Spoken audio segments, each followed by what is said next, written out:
علما وایي چې ماسخوتن شي که نه الله د فرشتو درې جماعت درې ټولګي جوړ کړي. یو ټولګي ته وایي وایي ځمکې ته کوز شي، دا پلان کې بنده د تهجد ټیم دی، د ده ودرېده مې خوښ نه دي، هسې نه چې دی راته ودرېږي، په ده پسې راولېږي چې دی راته ونه درېږي چېرته. فرشتي ورته ووایي الله مونږ به ورسره څه کوو؟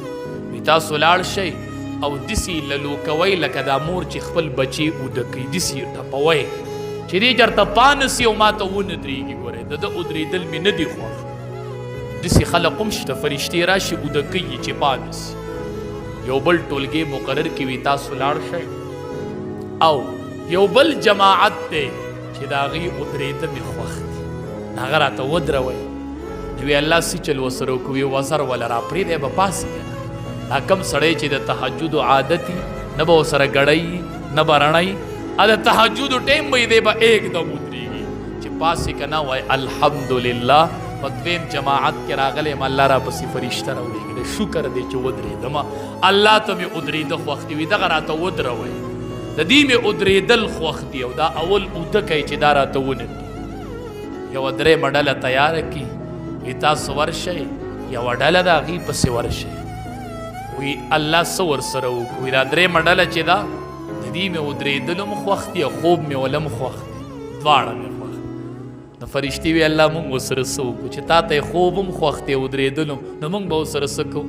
وی تاسو وله صرف د اړخ بدل کړئ، دی به په یو طرف ملاس وي که نه، نو تاسو وله دا بل اړخ بدل کړئ. ای د مدرسو اساتذو، ای بچو ته قرآن ښودونکو علماو، دا ډله چې کتابونه لیکي دا علماو په نوم باندې یادېږي.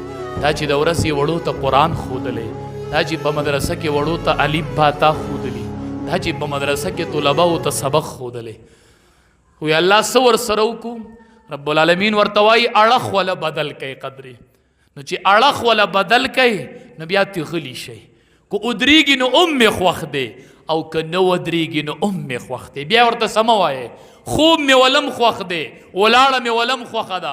دقه ځای کې کتاب کې لاندې لیکلي دي وایي نوم العلماء عبادت، خوب د علماو عبادت دی.